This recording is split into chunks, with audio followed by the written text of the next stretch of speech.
And good evening to you, to everybody across the Sunshine State. Welcome to Showdown, started the state show here. Hitting the wrong button there, trying to bring up the screen here. Here we go. All right. And good evening to y'all here across the Sunshine State. Josh Wilson here, FHSAA here with the Drive the State show number 3 here, and already the chat's already popping up here and firing off, and I'm glad to see that here as we're coming to you live. It's Tuesday night. We've already got the regional quarterfinals in the books, regional semifinals on the way this week. Yes, it is hard to believe that we are heading into the regional semifinals this week, but this is the fun part of the second season here, and welcome everybody here. And, a lot to break down here, a lot to get to here. But first, got our guest here coming up here tonight. We've got Noah Ram from the East Side, from the Gainesville Sun. I almost said East Side because his last name is Ram, and the East Side are the Rams. So, but anyways, Noah Ram from the Gainesville Sun will join us at 8:30. Just added in Alex Martin from down there from the Naples Daily News and the Fort Myers News Press. He'll join us at 9 o'clock. So that kind of was a last second ad here. Get him on to talk about some Southwest Florida high school football. A lot going on down in Southwest Florida down there. So we're going to be able to get him on and talk some high school football down there in the Naples and Fort Myers area. And yes, indeed, good evening to you, Emery Smith. Even though your team was eliminated from the first round of the playoffs last week, he's still tuning in. Appreciate that, Emery. Thank you so much. And really appreciate the support here. And good evening to you, Coach Denzel from Vanguard. Vanguard moved into the second round this coming week, so they will be hosting Zephyr Hills at Booster Stadium on Friday night. So Vanguard is on point and rolling here through the playoffs, and definitely a team to keep an eye on in Class 3S Region 2. Class 3S Region 2, which if anybody is familiar with that region, that will also be the region that includes defending state champ Lake Wells. So that'll be a team to keep an eye on and see if Vanguard can advance further in the playoffs this year. All right. Oh, good. Hey, we'll take the comments. We'll take everything that's popping up here. Joe Settle III, he says, go Niceville. Yes, Niceville advancing on to the regional semifinals this week. We'll kind of break things down here in a moment, kind of go over what happened. Came in to give you my hot takes and reactions on some of the results. Was at 2 of the playoff games last week in the regional quarterfinals. I had Eastside Palaca on Friday night, and then before that, we had Buchholz and Mosley Thursday night. This week, I'll have Buchholz Ponte Vedra, also helping the NFHS Network produce some games this playoffs. So be able to watch playoff games, do that, and update y'all, but also get to broadcast playoff games. So a lot of fun here across the Sunshine State, indeed, as we go along here in the second season. All right. Well, William Hankerson, go Bradford, definitely had a big game Friday night, rolled, and they get a rematch coming up here this week. And then Annie Baskin says, let's go BTW, Booker T. Washington, the Tornadoes sitting there. So, yes, the Booker T. Washington Tornadoes in line to go on to the regional semifinals. They will get a rematch with Miami Central coming up this week here as we talk playoffs here in the Drive the State playoff show here on FHSFootball.com. Thanks, everybody, for joining on in here. And, of course, man, the comments are popping off. And, Joe, that's pretty cool. Been working the chains for Niceville for the last 15 years. That's pretty cool. Chain gang there, as they call that, across the guys that run the chains up and down the field, the chain gang there. So appreciate those chain gangs that have made sure that the downs and distances are accurately marked here as we go through the playoffs, and of course as well as during the entire season. So definitely appreciate it. All right. Appreciate everybody joining us here on the Drive the State show. I'm going to pull up the playoff brackets here in a moment here. Let me try to get one. Let's see if trying to get something else here real quick here. Let me see if I can get something. Let me see something here real. I'll do that. I'll fix this during the playoff, during the water break. I'll fix something here. It's something that I not have on the screen here, and I'm not sure why I didn't get it fixed there. But it's okay. It's a minor detail, but I'm always about details. Ooh, Joe Settle pops in here. He's a Lake Wales High School graduate. So no, Joe's not only got invested with Niceville, but he's got an investment down there with Lake Wales. So that's great to see that. Fans of the game here in the Sunshine State, definitely appreciate everybody joining us here tonight. All right. Kind of break it down here. What we've got happening going on here in the Sunshine State. It's regional semifinals this week, regional quarterfinals last week.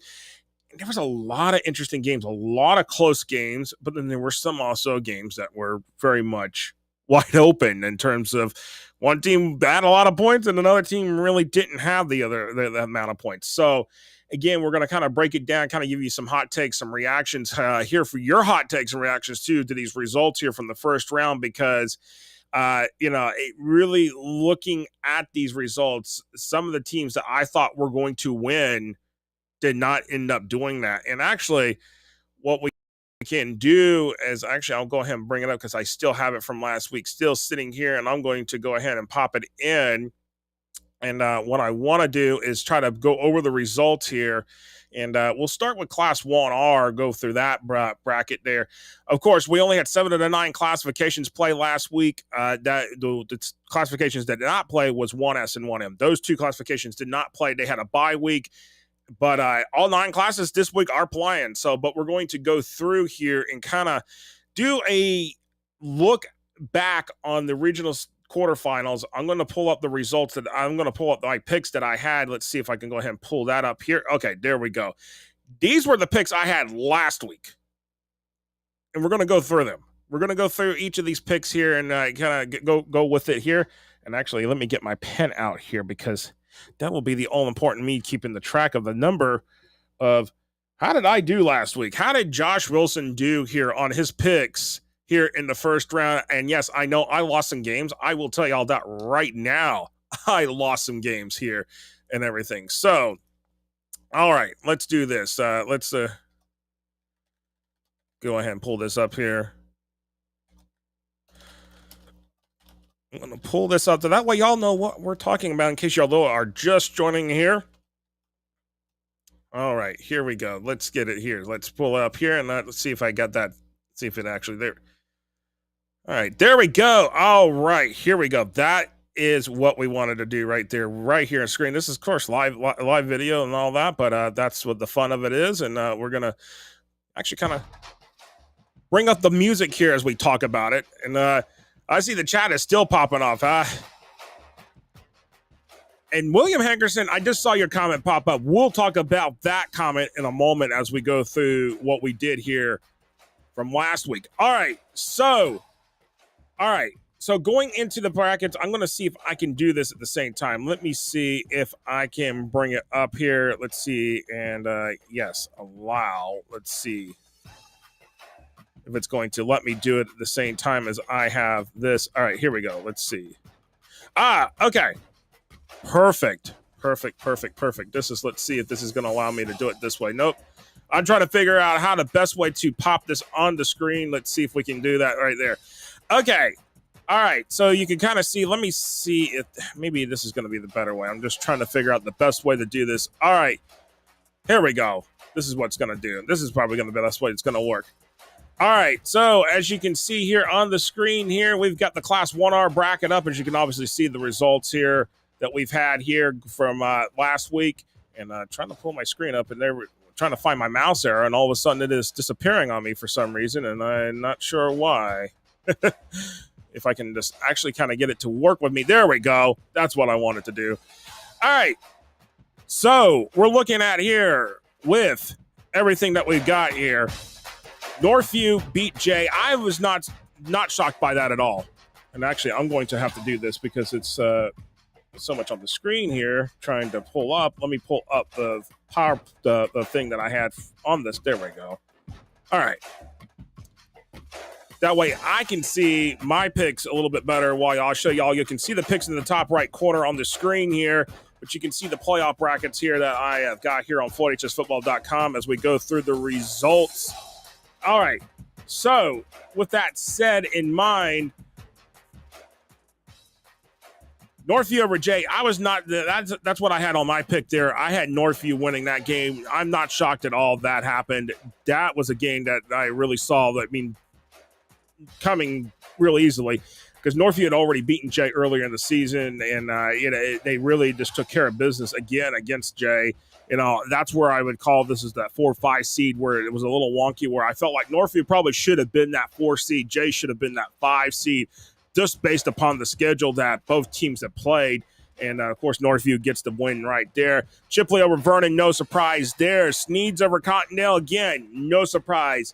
Acela Christian over Weewa Hitchika, again, no surprises here. Lafayette over Brantford.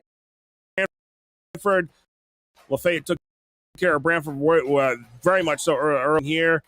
Union County, easily. Some people thought Dixie County may have had a chance against Pahokee, but no. Pahokee easily took care of business, 56-0 there, as you see on the result. And, of course, Newberry beats Chiefland. And that gives me a perfect 8-0 in the 1R picks. How about that? 8-0 in the 1R picks last week, ladies and gentlemen.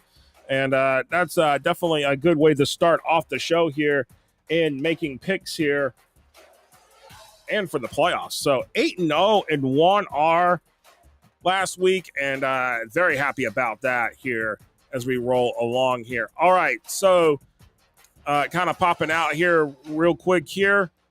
Going into, we're going to go into the Class 2S bracket. Of course, 1S did not have any games last week, obviously, as we mentioned here at the start. All right, Walton, South Walton, that was a trap game. That was a 1-8 trap game for Walton. A very close contest in the regular season, but Walton made sure of that not happening again. Took care of business 63-35.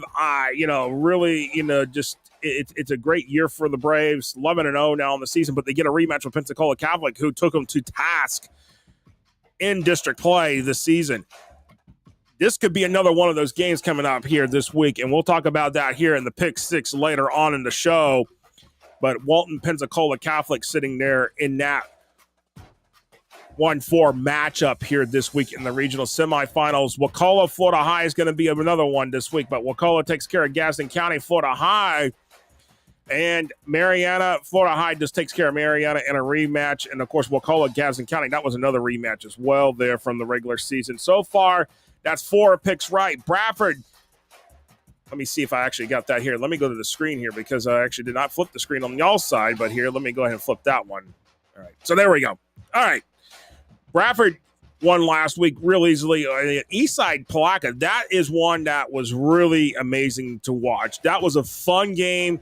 Broadcasting it on the FHS network, I really was impressed with the way Palaca came out and played. I thought Palaca was going to win. I thought Palaca, that was a chance there for the Panthers to win. And if it weren't for a penalty, it would have gone to overtime. It was a penalty. It was a celebration penalty. Some people call it a questionable call. I'm not one to judge the referees. I stay out of that, so I'm just going to let that be. But I know that it really upset the fans at Palaca. It's upset the coaches at Palaca for that penalty. Had that not penalty been happen, they would have likely gotten the extra point. And really what you'll hear from Eastside head coach Gator Hoskins in the video clips that we have later to play, if I can get them to play on here. I've been trying to get them to upload, and for some reason, some of them are not wanting to take. So, but hopefully, actually, it did upload. So that is good news. I have also Antonio Wilson from Eastside as well in the interview as well. And then, of course, I've got an interview with Chuck Bell from Buchholz, and we'll talk about that here at the 9 o'clock hour with those videos. All right. Looking at this going forward here, so I did take the loss on that one with Palaca not winning against Eastside. So that one I take the loss on. Yulee over Keystone Heights, Baker County over Baldwin. Those panned out. Cocoa, Dunellen. I think some people, asked, question maybe why I took Dunellen over Hudson, but I felt like Dunellen had played the tougher schedule, and it proved itself correct, and that's why Hudson is out. Dunellen is still playing for another week. It is the strength of schedule. Not all 9-1 teams are the same, and not all 7-3 teams are the same. And Dunellen being 7-3 coming into that game, now Dunellen is now 8-4 on the season, and Hudson is out at 9-2. And again, schedule. That is the biggest thing. When you pretty much primarily stay home in your own home county and not get out a little bit outside of the Williston game, this could come back to bite you, and that's what happened there for Hudson. South Sumter rolls Nature Coast easily. Titusville, I mean, that was a tight one against Palm Bay. Palm Bay played them tough. Expected Palm Bay to play Titusville tough. 13-7, no issue there. Bishop Verot, that was Hardy in the Battle of the Wildcats, and Estero lives on for another week. Hardy is out. And as you saw Emery Smith talk about that game, mentioning, his team is already out, and that's the Hardy Wildcats. And but this one, Booker at Fort Meade. If y'all told me y'all had Fort Meade coming out of there as a loser, I would have been like, nope, not taking that one. But Booker came up to Fort Meade, showed up and played their best game of the season against the Miners and took out a 9-0 team and just basically sat them down at home. I cannot say how much more impressive that is right there when we're talking about upsets.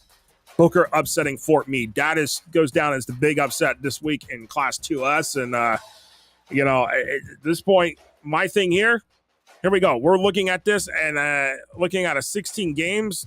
I took 3 losses here this week, and but hopefully this week I will not be taking 3 losses here in a classification. That's what I'm trying to put down here on this number here, is trying to put down my numbers real quick here. Sorry. 3. All right. So with that said, 13-3 in 2S, not bad. I can live with that. But I don't want to take 3 losses. I want to be right on every single game. So that's what I want. All right. Oh, yeah, Emery Smith left a long comment here, and this is one I cannot pop up on the screen because it's very long, but I will read it here. I guess many people underestimate the importance position of center and don't realize how important the position is in football. Hardy's starting center was injured, and we had to use our backup center who never played in a varsity football game before our game against Estero. So, that would have – you're right, Emery. The starting center, if you never played the snaps and you're in an important game, it could be difficult right there. So that is a valid point right there. Very valid. If all it takes is 1 or 2 injuries, and that can be the difference in a game right there. And that, sure enough, happened to be the result there for Hardy. All right, rolling along here in terms of the picks reviewing here. We'll go to Class 2M here on the picks here, and I'm going to pull up the 2M bracket here. As you see here, we got that right here. All right. Looking at it right now, let me pull up here. Okay, there we go. Reigns over Andrew Jackson, no surprise. Bowles over Bishop Kenny, again, no surprise. I mean, Riverside, Bishop Moore, Berkeley Prep. Not until we get down to Robinson here. This one, Robinson and Tampa Catholic. I'll pull this right here, highlight this one right here. Robinson and Tampa Catholic.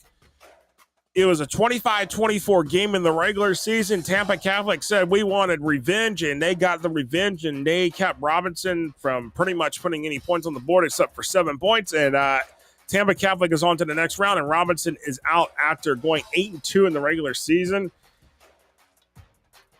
Not the way you want to end your season, especially if you're at home and you're hosting a team that you're already beaten once a season. Again, as you notice, a lot of teams had to play rematches last week. It's difficult to beat the same team twice in one season. But here we are. Robinson did not get that. Robinson just did not pull it off. And the Knights are now at home for the remainder of the playoffs. And Tampa Catholic again plays on for another week. And, of course, you see on the bracket here, Berkeley Prep, Tampa Catholic in that 1-5 matchup. And then on the other side, Calvary Christian and Clearwater there as well. So already, 1 loss already. Calvary Christian wins. Clearwater wins. No issues there. American Heritage, Kings Academy, Cardinal Gibbons, all wins. Calvary Christian out of Fort Lauderdale, I mean, close game was St. Andrews, but here you are. Calvary Christian 20, St. Andrews 13. Again, this is where, it just comes in. You got to have your best game plan to come into the playoffs, and this is what happened for the Calvary Christian Eagles out of Fort Lauderdale. They came in with the best plan for the game against St. Andrews. I think St. Andrews' schedule may have caught up with them a little bit here after going 9-1 in the regular season. And Calvary Christian said, hey, we played a bit tougher schedule. We're going to be prepared. We're coming in ready, and that's what we got right here. Now, Calvary Christian has a more daunting task this week against Cardinal Gibbons. So that is a game to keep an eye on and see if Calvary Christian can pull off another upset here in the regional semifinals. All right, going back at it right here with Region 4. Army-Norland winning, no surprise there. Monsignor Pace, I mentioned this game last week. I thought Monsignor Pace had a difficult schedule, more difficult than Gulliver Prep, and sure enough, that pays off right there for the Spartans. A win there. Miami Central beats Edison, and then Booker T. Washington gets the best of North Miami Beach. And as such, 14-2 in 2M. Not bad. Not bad at all. Starting off here, looking at the numbers here. All right, I'm going to take a quick water break. Then we're going to come back. I'll review the rest of the results here. And then coming up at 8:30, got Noah Ram from the Gainesville Sun joining us here on the Drive the State show. Definitely appreciate everybody joining us here. All right, and we're going to take a 1-minute water break, and we'll be right back right here on the Drive the State show, right here on FloydHSFootball.com and the FloydHSFootball.com social media platforms.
All right, welcome back here on the Drive the State show here on FloydHSFootball.com and the FloydHSFootball.com social platforms. If you got a question or a comment, please leave it in the chat box if you're watching on Facebook or YouTube.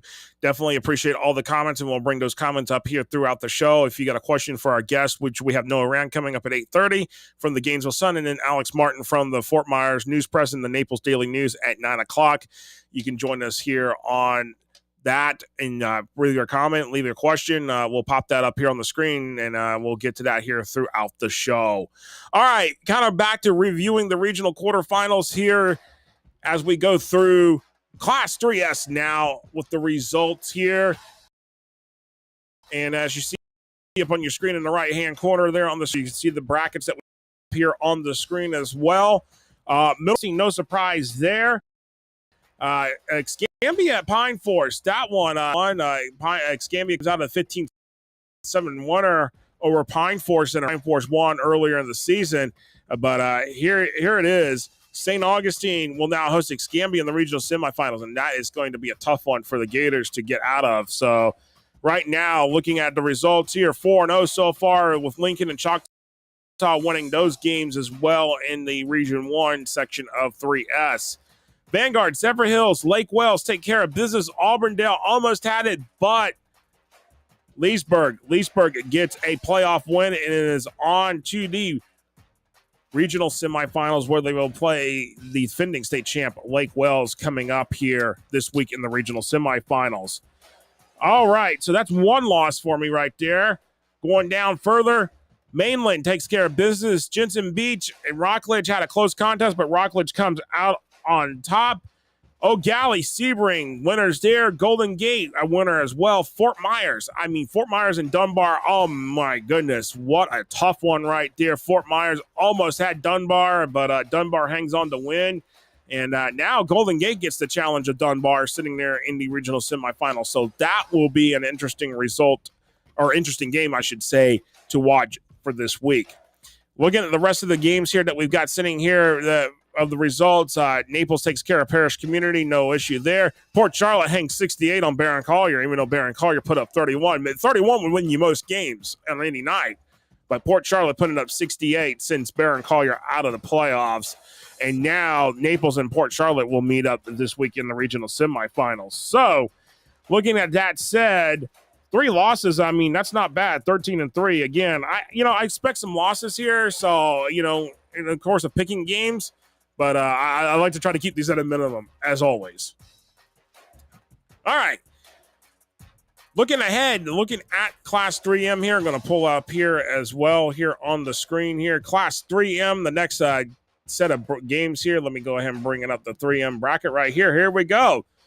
As you can go on the FHSFootball.com/playoffs, and you can see all these brackets, Playoff Central, alive and going for you. And looking at the results here. Actually, let me go ahead and pull it up here real quick on my side. There we go.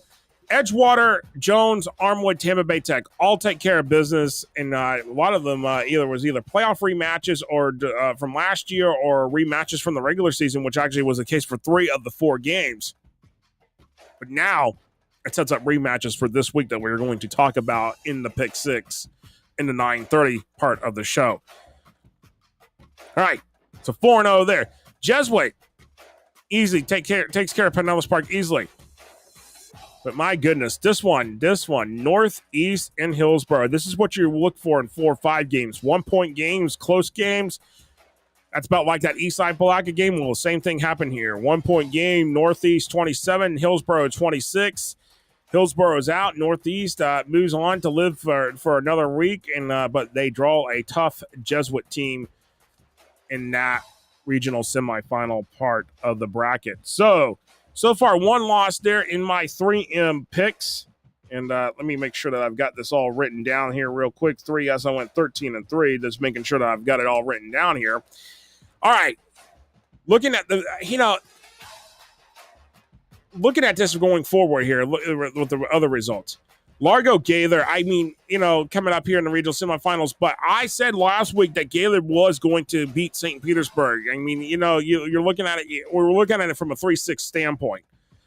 But I always felt that Gaither had played the better schedule coming into that game. I felt like Gaither should have been a higher seed. Gaither 5-5 record. St. Petersburg, I believe, was either 7-3, 8-2. I don't have it right in front of me right at the moment, but coming into that game, when you look at when we stack the schedules up, Gaither to me had played the tougher schedule by far. Gaither had played the tougher schedule, and really it is really, really, really interesting to say this, but Gaither did what they were supposed to, and they're going to play Largo. My pick for this week, I'm not going to reveal it yet. But maybe I might surprise some people. Maybe I might not. Just a prelude to that. All right. So far, looking at it, I'm 1 loss already in the 3M picks. All right. Going through it, I thought looking at Dillard Blanche Ely, if you look at the score here, rematch from week 11. It was a very close matchup in week 11. This week, Blanche Ely said, no contest. We're going to put Dillard out of it. And sure enough, they did. 35-12. That was a victory right there for the Dillard Panthers. For the Blanche Ely Tigers, not the Dillard for Panthers. I know Dillard almost wanted Blanche Ely in week 11. That would have probably changed the course and maybe potentially of where they've been seated at in the playoffs. Maybe not. But Blanche Ely takes care of business there in the regional quarters. This one, if y'all seen the video on Twitter, I'm still trying to figure out how it happened, especially all the defenders, all the Atlantic Eagle defenders swarming West Boca Raton. 23-22, West Boca Raton gets the upset victory over Delray Beach Atlantic, and that goes down as one of the big upsets here in the regional quarterfinals. Yes, that one, I'm just, it's still mind-blowing how in the heck the Hail Mary pass came down. It just, looking at it, I first thought, some people thought it dropped to the ground. It was not even the case. The receiver held on to it real nicely, just like that, held on to it. Man. So that's 2 losses right there from my 3M picks. Coconut Creek wins easily. Homestead, Hialeah. Hialeah gets nope. Hialeah is a nope. Bridge got him, and it was not even close. 48-23. Miami Southridge moves on. And South Broward, this one really got me. Lynn Jesuit, 4-6 coming into playoffs, but a 2-7 upset right there. So 7 upsets to 2, and Lynn Jesuit now gets a date with Miramar in the regional semifinals, and that is a tough one right there, to say the least. And as such, looking at it, 1, 2, 3, 4. 12-4 in the 3M picks. All right, we're trying to roll this along here. I believe Noah is sitting on deck, and I see him in the on deck stage waiting. And we're gonna roll through here, get through the 4S and the 4M picks here that I made last week, and bring that up here on the screen here. Going to Class 4S. Yes, indeed, Class 4S. Looking at it here, I mean, hit the wrong button on my side of the screen. Looking at it, all right. Buchholz over Mosley. I mean, I thought Mosley was going to give Buchholz a little bit of a challenge, but that was no contest at all. Buchholz just totally rolled Mosley. No surprise there for me. Buchholz winning, no surprise, but I just did not by 59-0. That was not what I was expecting in that game. But we'll talk to Noah about that here in a few minutes. Ponte Vedra, Niceville, Bartram Trail, all winners this last week. Lakeland, same as well. Winter Haven, Bartow gets the revenge and beats Winter Haven 7-0 in a game that was played on a neutral site at Southeastern University. So Bartow lives on for another week. Lake Mineola, Wiregrass Ranch, winners. Treasure Coast, Vero Beach, University DeLand. Again, all winners right there. Venice, Immokalee, Manatee, Riverview. What can I say in this? To go 15-1 in the games, that's not bad. 15-1 in the 4S picks, not bad at all. I was expecting a couple more losses than that, but sure enough, here we are. Looking at it here, got some interesting matchups here coming up here in the regional semifinals. Again, we'll get to those games here in the pick 6 in the 9:30 section of the show. And then kind of rolling here real quick here into this one in Class 4M. Go ahead and bring that up here in the Class 4M part here of reviewing from last week. And let's see, we got it. There we go. Lake Mary, going for Lake Mary, Mandarin, Seminole, Popka. All took care of business. No issue there.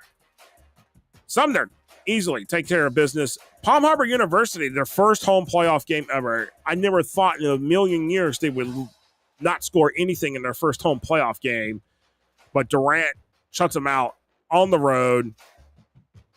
And Durant is now living on the playoff for another week, and we'll get the rematch with Sumner, who they already beat this season.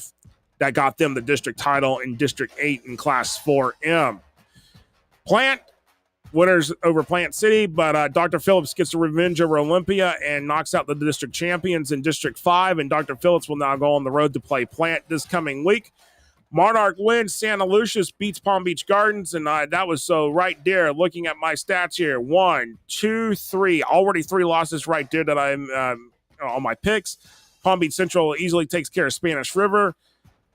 Jupiter at Boca Raton. Jupiter 9-1 this season, but I thought Jupiter had it in them to beat Boca Raton, but Boca Raton came with their best game plan, even though there was really no defense. So a 48-41 game, Boca Raton wins.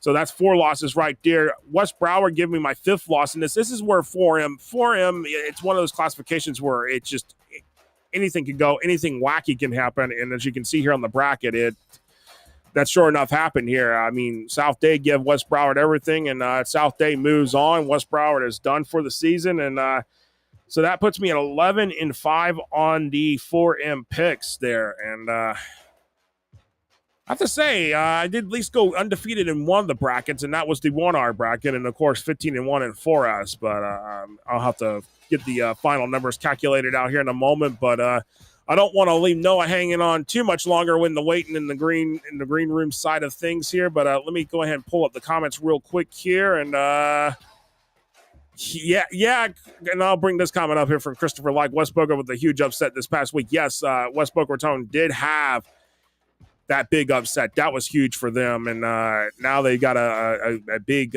tough date here coming up here against Coconut Creek here in the regional semifinals. All right, we're gonna bring it out of here and bring the screens back in a little bit here, and we're gonna if I can bring myself back in here. There we go. All right, as we roll along here, we're gonna bring in Noah Ram here. We're gonna in a moment. We're gonna take a 1-minute water break and then bring Noah in, and then we'll talk some North Central Florida football. Of course, there's a lot of great football, and one staggering fact that we're gonna talk about here is the number of undefeated teams that were in the state, and just the percentage of them that come from this particular region in the state. We're going to talk about that here in a moment. We'll take a 1-minute water break. We'll be right back here on the Drive the State show here on FortHSFootball.com and the FortHSFootball.com social media platforms.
All right, welcome back here on the Drive the State show here on FortHSFootball.com and the FortHSFootball.com social media platforms. And joining us is Noah Ram, the preps reporter for the Gainesville Sun. Noah, appreciate you joining us here. And I know we've seen quite a few games this season here in the area. Obviously, I live in the Gainesville area as well. And Noah, after seeing two games last week and two totally different games, I mean, it really is. It's really amazing, just the night and day difference between what a Buchholz program is like to an Eastside program. And in your opinion, seeing these programs so far this season, and over the course of the regular season and now in the first week of the playoffs, what is your takeaways on the two city teams here before we go further out away from Gainesville? Yeah, great question to start off. Thank you, Joshua, for having me on. I appreciate it. Excited to be on. The way I would liken it, and this is a bit of a stretch, but the way I would liken it is Buchholz right now is basically like, for those of you that have read/watch Friday Night Lights, they're kind of like the Permian of Gainesville right now. That's the way I would classify. Wow. Maybe I don't know if they're at that level, historically certainly not at that level, but the way they've beaten teams this season, I think is, you could make a comparison. I mean, they've won every game this year by at least 14. Fleming Island was the one kind of close game, and even that they, still ended up winning by 2 touchdowns. They were trailing though heading into the fourth quarter, which is worth noting, but obviously still ended up winning by 2 scores. But I mean, credit Eastside though. I mean, obviously, I think it would be a little bit unfair to compare the two directly because Eastside's obviously 2 classes below. I think enrollment wise, the school is like almost half the size of Buchholz. So it's a lot smaller school, a lot smaller football program. But I mean, what, Gator Hoskins has done in his first 2 years there, and sort of being able to revitalize that program, where, say what you want about the district, but still they made, won back-to-back district titles, made the playoffs, won back-to-back playoff games. I think they deserve a lot of credit for that, to be one of the last 16 standing. in 2S is pretty impressive. So I think that's impressive. But yeah, I mean, obviously Buchholz is the standard right now. They're the gold standard in the city in Alachua County, in North Central Florida in general. But again, credit Eastside for still, building up a good program. And we'll see what happens. They have a tough game this week against Bradford, obviously. But we'll see what happens, on Friday night. No, absolutely. Of course, Buchholz and Ponte Vedra on Friday night. Eastside, which we saw a great 28-27 game against Palaca on Friday night. I mean, if it weren't for a penalty that Palaca drew, and then Gator Hoskins really, I think that was brilliant of him. And when in terms of applying the penalty, he said, "No, put it on the extra point, not on the kickoff." I mean, that's a difference maker right there. At the end of the day, I mean, ball games can be won or lost on penalties. Yeah. Oh yeah. He definitely, that was something he noted. I mean, he told me after the game, he was like, I saw Palatka, their kicker, warming up, and he was struggling. So for him to remember that late in the fourth quarter after such a stressful game, to be like, listen, if they're at the 18, I don't think their kicker is going to make it. Great recollection from him, and a great call by him, and shows you why he is one of the best coaches in the area. No, absolutely. One of the rising coaches here in the state of Florida here. Of course, Gator Hoskins, also an Eastside alum, so definitely knows the pride of Eastside in and out. And kind of now going a little bit further outside, I mean, going into Class 3S, where there's another team that they struggled on the road this past week, was Columbia. Columbia, one and done in the playoffs, and even though despite the fact that they won their district, and I mean, them losing at Vero Beach in week 11 cost them the chance of a home game, which may have been a different story. We may have been talking about them playing into the regional semifinals, but they drew Choctaw, who they beat last year, and Choctaw got them back this year.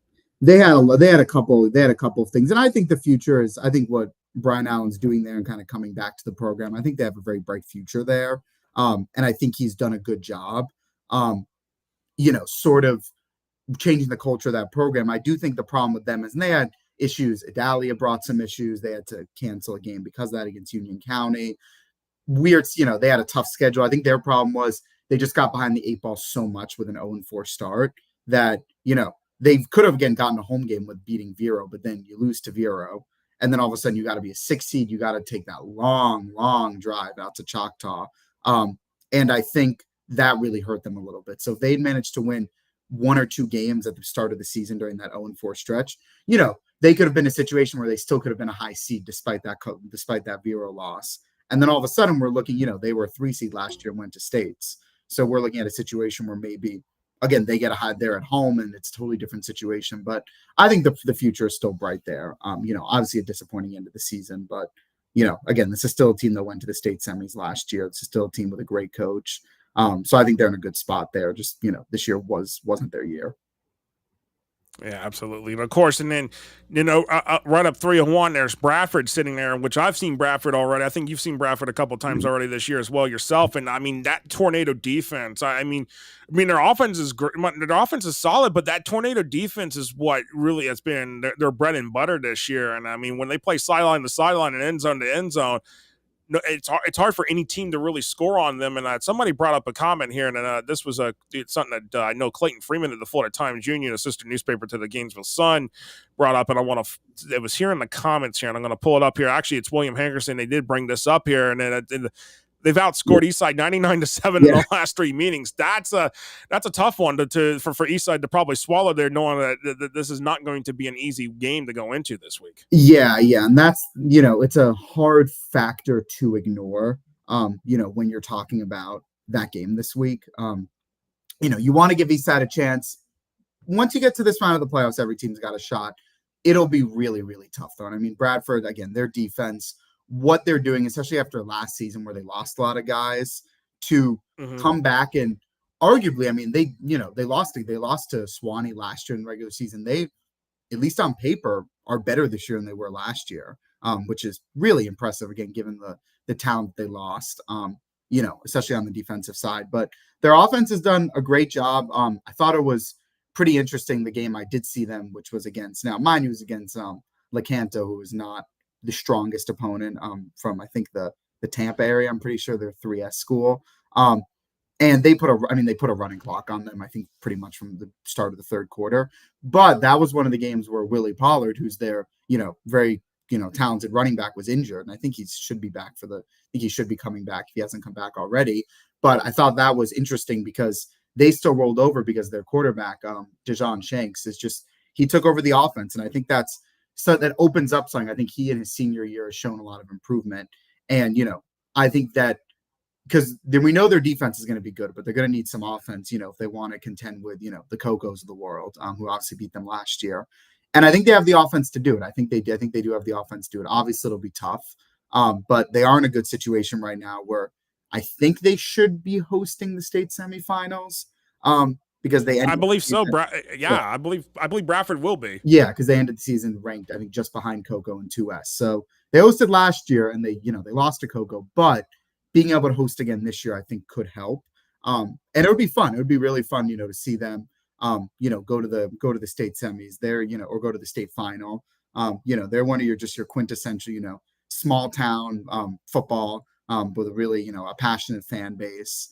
And, they're a cool story and kind of what they've been doing with their defense. But yeah, getting back to the game this weekend, I think that's, Eastside has a good defense, as you and I saw on Friday, Josh. Like they got a good defense, but it's a tough test, especially again when you look at how Bradford has really dominated them in the last few matchups. Like you said, it's going to be pretty tough. It's going to be pretty tough for them to beat Bradford. No, absolutely. And going into Class 1R, and I do have a question because it's going to go back. It'll relate to Buchholz in a regional perspective because of a score of a different game in that region that will ultimately end up impacting Buchholz. But let's get into Class 1R because that's where a majority of the teams left standing in your coverage area is left standing at. And Fort White had a bye last week, and then of course, but Union County sitting there, they advanced after beating Hilliard pretty strongly there, and of course Lafayette beat Branford again pretty strongly as well. So Lafayette moves on. There's Union County as well, but I think the Region 4 part of the bracket in 1R is the part that everybody is so focused on. Not just in this area, but the entire state, and because you got the top two teams in the classification are in that bracket. Williston, the 1 seed, Hawthorne 2, Pahokee 4, who beat Dixie County to a pulpit basically last week, 56-0. And of course, Newberry started off a little sluggish, but ends up beating Chiefland 49-16. The two regional semifinal games for Region 4, I don't think you could have asked for a better setup for the games this week. Region 4 is going to be so much fun these next 2 weeks. I think they're going to be a blast. I think a lot of people are, they may have the perception, well, this week, whatever, because, we're going to get Williston Hawthorne next. We could get that next weekend, which, believe me, that would be, a great matchup. And, I think everyone who follows, high school football in the state pretty closely would agree that's probably the two best 1R teams in the state, and they'd be playing in a regional final, not in a state championship. But that's a, topic for another time. But I think this weekend is fun as well because Newberry, got beat pretty badly by Hawthorne in week 2. But that's so long ago. That was September 1st. Newberry's a much better team now because they got a lot of, Keel McGriff, who's Travis McGriff's son at quarterback, Caleb Woods. They're both sophomores. So, given their age, they've shown a lot of, progress throughout the season. I think case in point is about a month later, they got Williston. And Williston, they played that game much closer and came pretty darn close to winning that game. Williston only beat them by 2. So I think Newberry's a much better team. They're still going to have their hands full this week, this Friday with Hawthorne because Hawthorne's Hawthorne, as we all know, given what they've done and obviously having to go on the road, that'll be a tough environment. But I think Newberry certainly has the talent to do. And I also think Pahokee has, the talent, again, given their pedigree, they, again, beating, Dixie County, again, it's not the strongest opponent, but still beating them pretty handily.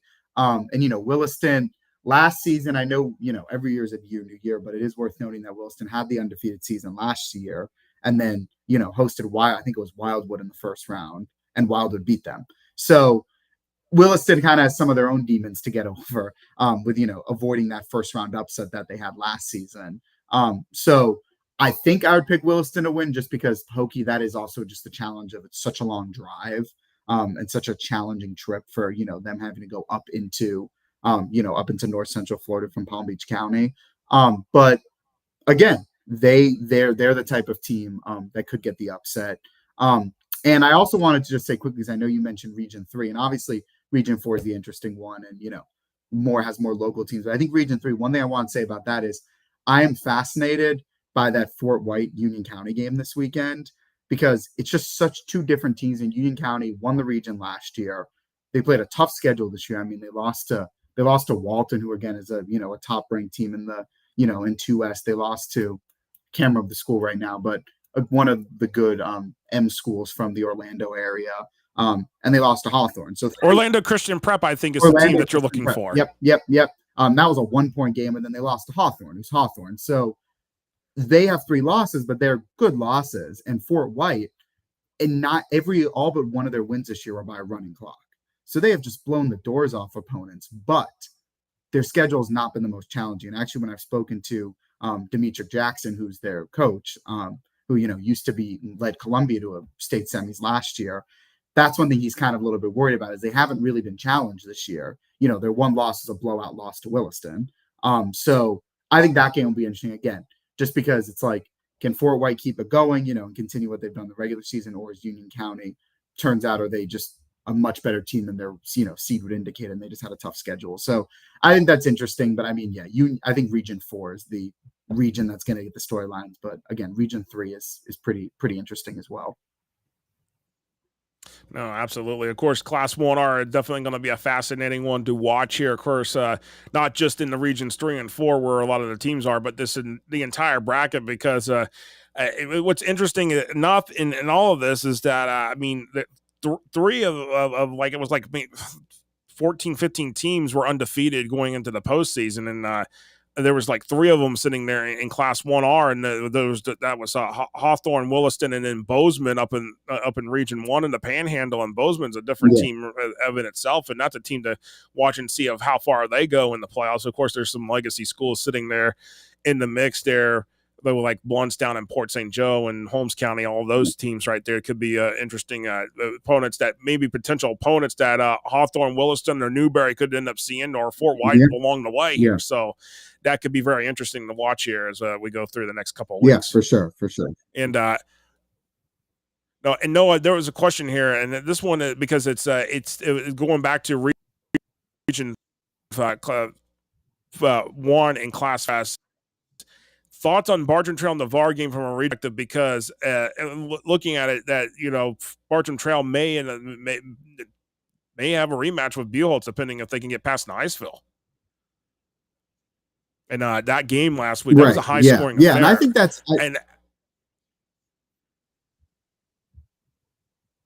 go ahead.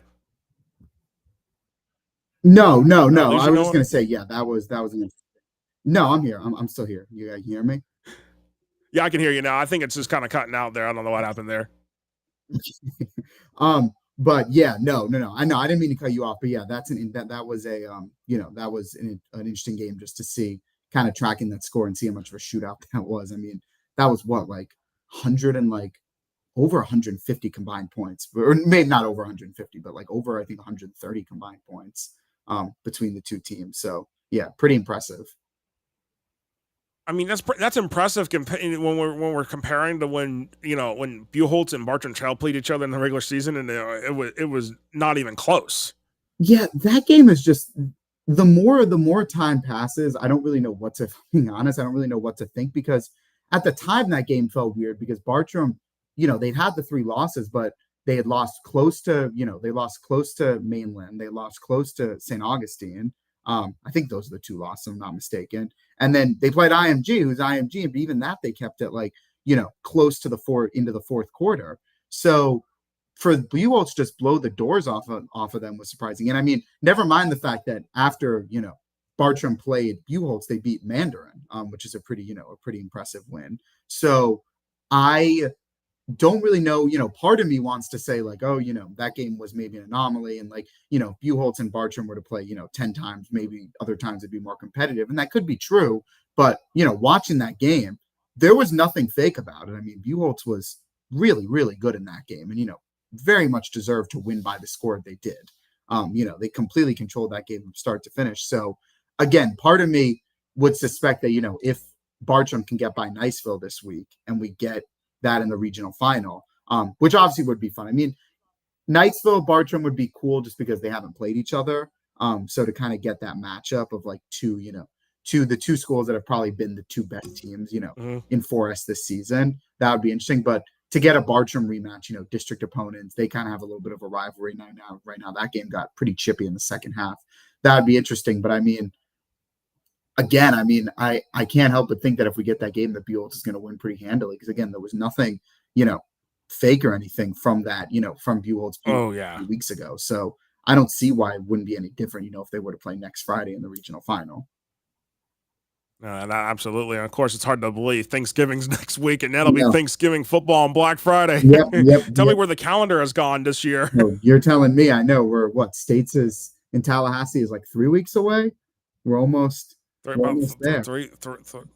It's getting closer than we want to realize. But no, I definitely appreciate you taking some time. I know you're a busy man, keeping up not just football but all the prep sports in the region. Of course, North Central Florida, a kind of sometimes a quiet or a little bit of a secret area for good high school teams tend to play at, and there's definitely no shortage of high school football teams that are making deep playoff runs here in this region. For sure. It's a very top heavy region. That's what I've kind of. This is obviously my first full season covering preps in the area. I started in August, so it's a pretty top heavy region or a pretty top heavy area. That's what I've realized. But I mean, don't be shocked, if we have potentially come state semifinals, if we have 4 teams from this area that are in the state semifinals. Like, that would not be a stunner. It wouldn't be a stunner if we have 3 teams playing in state finals from this area, which would be pretty impressive for an area that obviously does not have as many schools, an area where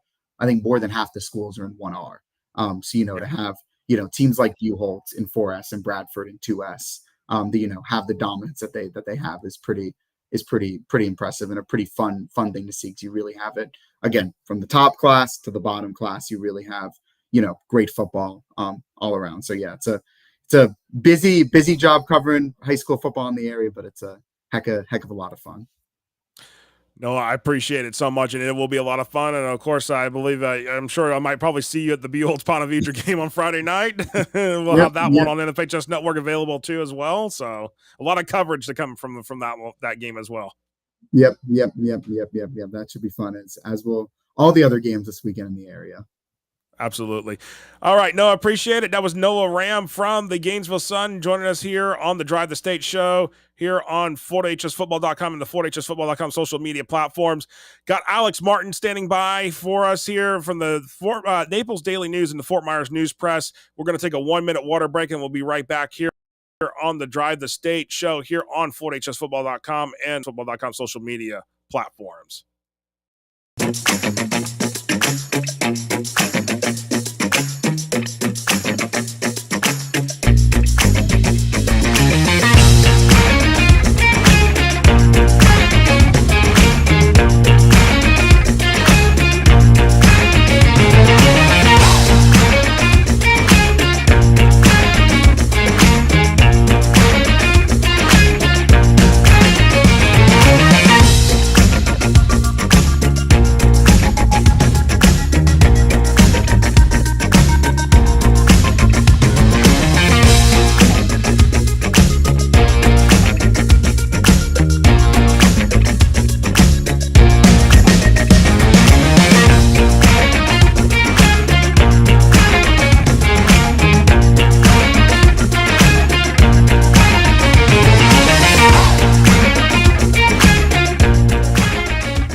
All right, welcome back here on the Drive the State playoff show. This Drive the State show here on FortHSFootball.com and the FortHSFootball.com social media platforms. Of course, we're streaming live on Facebook, YouTube, and on X, or some people still call it Twitter. And joining us is Alex Martin from the Naples Daily News and the Fort Myers News Press. Last second ad here, but we're glad to get him on here and talk some Southwest Florida football, because there is a lot going on in Southwest Florida here this year. And Alex, thank you for taking some time. I know you have been a busy man down there, and just give us a gist of what is going on down there in Southwest Florida. I mean, there is just a bevy of football that has been really interesting to watch. I mean, especially like teams like Golden Gate and Bishop Verot, who are just like, they're trying to make their own statements this year, especially Golden Gate, after what they did to Naples in the regular season. Yeah, it was a whole lot of 8-2 teams in the regular season. It was actually kind of surprising how balanced it was in Lee and Collier this year from a parity standpoint. That was the word kind of used across the board. In Collier, it felt as if, with all the public schools, that it was arguably as competitive as it's ever been. Golden Gate goes 8-2, Barron goes 8-2, Naples goes 8-2. Those are just three of the programs that did it. Gulf Coast played a little bit of a tougher schedule. They went 5-4. And of course, Immokalee, went 5-5 in the regular season. Tougher schedule, but they got their first playoff win last week under James Delgado. And then Lee County, it's been Bishop Verot's show. I mean, they've seized the spotlight locally. All their starters have been pretty much done by the halfway point in the third quarter on offense, with the exception of the Jesuit game. Obviously, that's their only competitive game this year. They're on another level this year. That group is just, they're hungry for a title. Golden Gate, for having no postseason experience, they are playing like a veteran team right now. They have really done a good job at just being able to keep the keep the emotions down and maybe just keep the heartbeat down. I mean, they've just played really simplistic football, and they've been very effective at it. They have a great offensive line, great passing game. It's just really consistent, and it kind of leaves opponents off balance. And then obviously First Baptist, kind of just the team just quietly doing things in 1S. It's just been pretty balanced this year, with those three teams kind of being at the top across the board.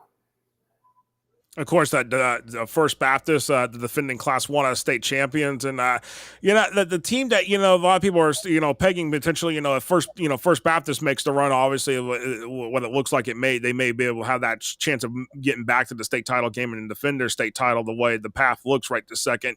A potential team on the other flip side is Trinity Catholic, who has struggled this year. That might be a potential rematch in a state championship game, or maybe even a state semifinals. I mean, do you think in the terms of strength of schedule, I mean, because obviously, do you think that should always be a big factor when looking at the rankings? Because some people say it should not matter when we've looked at the playoff rankings. And, it really kind of just, there's been an argument about it, but do you think that is a factor here and that should remain a factor, given the fact that, First Baptist, has played a, schedule, but Trinity Catholic, they played a very tough schedule and went into the playoffs at 3-7. I mean, that's the storyline here. That's kind of really interesting. And the wild part is FBA has played a pretty dang good schedule. When it's all said and done, Josh, there's a chance that they'll have played two teams or even three teams that make the Final Four this year, in Bishop Verot, in Golden Gate, and True North. Obviously, True North is in 1M, a little bit of a lighter class, as we all know. That's Chaminade's to lose, and CCC is a clear second place. But yeah, I mean, the FBA schedule tough, but you look at OTC's schedule, and it was arguably the best schedule I've seen put together. John Brantley did a great job at just scheduling team after team after team, and obviously they had that rough stretch there mid-season where they had 3 one-score losses. They were right in the thick of it against Florida High. They fell just short against Rains, and sure enough, Carrollwood Day was a one-score game too. They're going to be battle tested going into a state semifinal, and I got them coming down here to First Baptist to play. They're going to be the 4 seed, and they'll be traveling to FBA. It should be one heck of a rematch. I mean, OTC's kind of got more things in their favor right now. They're going to want it more. They're going to want revenge on FBA at their place. Obviously, you were at that game. Trinity Catholic didn't really they didn't do themselves any favors. I go back to it was a third down in FBA's territory where Ethan Crossen, FBA's quarterback, is scrambling, and OTC hits him out of bounds. 15-yard penalty, first down, extended the drive, and FBA went on the score. I think it was only 7-3 at that point, and that was kind of a big turning point in the game, I thought. But OTC is going to be tested coming into this one. FBA just as good. They got Winston Watkins, who's been really key for them out wide in defending him, and Jaden Pettit. It has been a tough task for opposing defenses this year. No, absolutely. And that right there in Class 1S. But I think the big focus is obviously for Southwest Florida is that Class 3S Region 4 bracket. I mean, the number of teams that are in that bracket right there alone, I think that is a big focus there where we saw there, Golden Gate you already mentioned, but Mariner, who won a district championship for the first time in this decade. I mean, that's a team that we don't usually ever talk about, Mariner, but here they are in the playoffs, but obviously a first-round exit. And, of course, Dunbar-Fort Myers, that was a real interesting one. A 4-5 matchup. I mean, I thought Fort Myers had a chance, maybe to potentially get the revenge and get a pull upset, maybe just get a victory over Dunbar, but Dunbar held on late. And that, to me, I mean, what's the difference between this year's Dunbar team compared to the one that was in the state semifinals a year ago? Because I know that there's definitely, there are some differences here. What is the big difference that stands out to you for this Dunbar group? I think this group, despite lacking the depth that it had last year, is just hungrier, and they are trying to continue what last year's team couldn't do. They're trying to pick up where they left off. And, last year's team, the defense, in my opinion, much better. The offense, about the same. You can kind of make the argument that this year's Dunbar offense is a tad better, but not by much. It's very comparable. When you look at just how the team has performed on offense and the eye test and all that.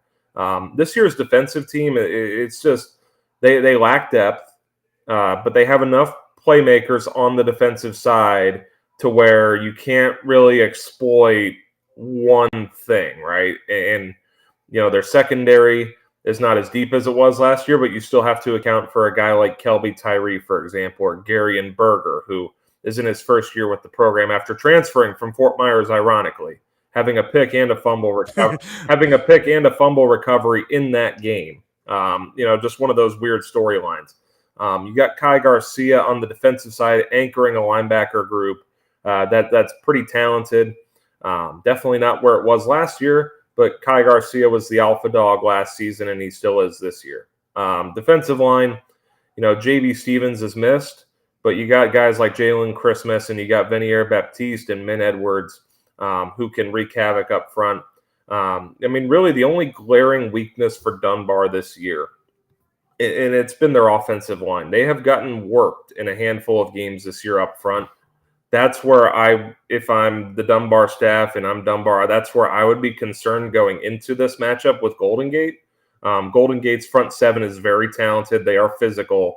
And Dunbar's O-line has not shown the consistency it needs this year to maybe make that Final Four push. Do I think that Dunbar can win on Friday? Absolutely. They have won in some of the most unreal, thinkable circumstances out there over the last couple of weeks. But Golden Gate, they've kind of, I think, got to simplify their game plan, stick to the run game up front, don't put too much pressure on quarterback Sam Powell, and trust their defense. I mean, the way I think Dunbar wins this game is they're going to have to get their playmakers out wide and in space. I don't think you're going to be able to really establish much of a ground game here, but I think getting the ball in the hands of Eric Fletcher, Twaski Abrams, and Chris Singleton, and just letting them go to work along with Hollywood Loggins, I think that's the route that they're going to have to go here, because that offensive line is not going to be able to hold up, I don't think. Wow, that right there, that's a key point. Make notes if you're watching this. Make notes on that. We refer back to it next week here. That might be the key reason why Dunbar does not win if it's that offensive line right there. So keep a note there on that one.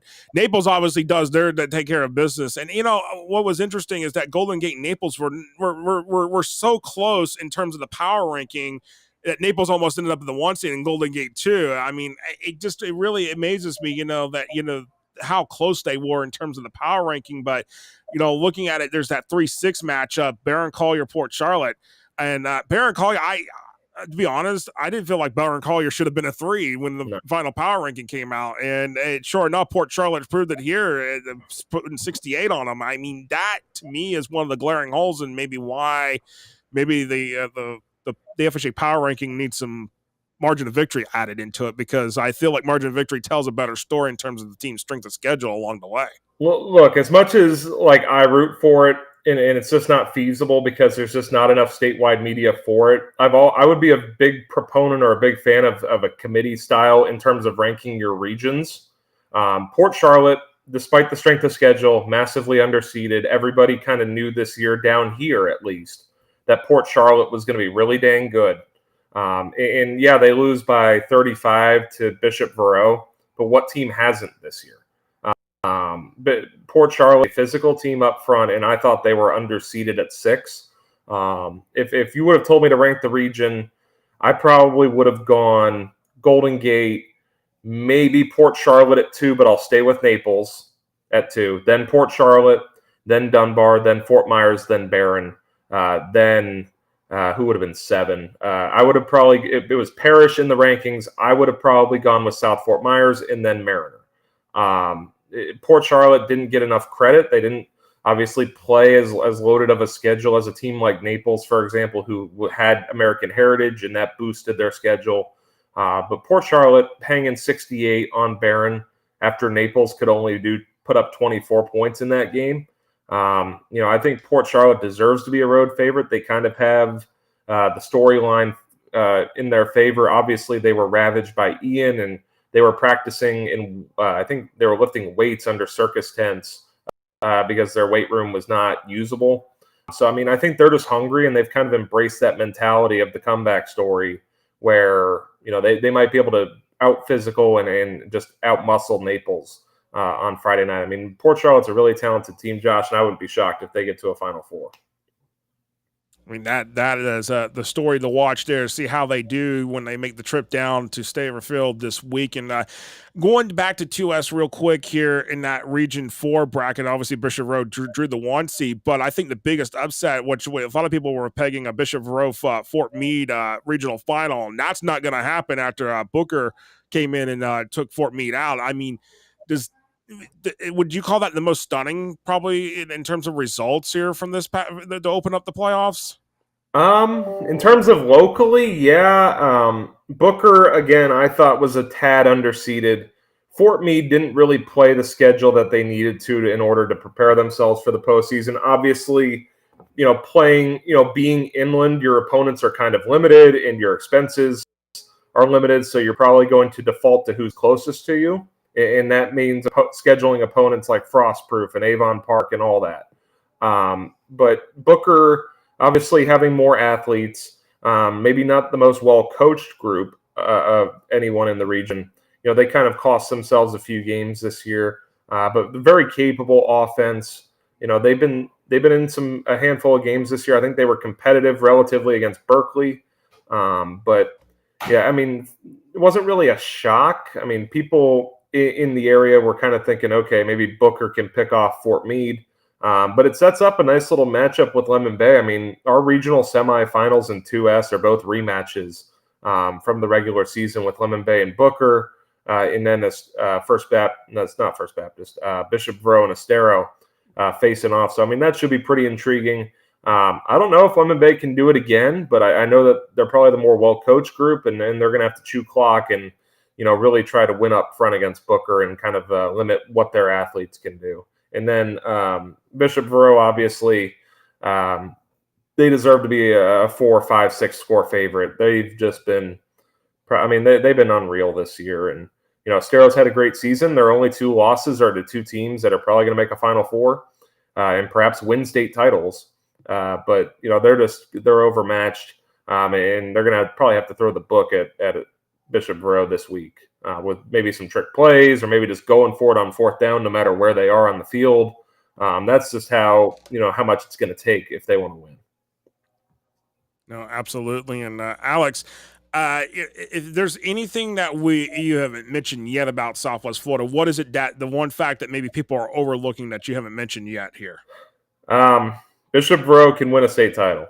and they are that good. Coco, they're very talented as well. But I think of all the Bishop Verot Coco matchups, they've been lopsided for the most part. I think this is a chance, and Verot knows that their window is here, and maybe that window dissipates after this season.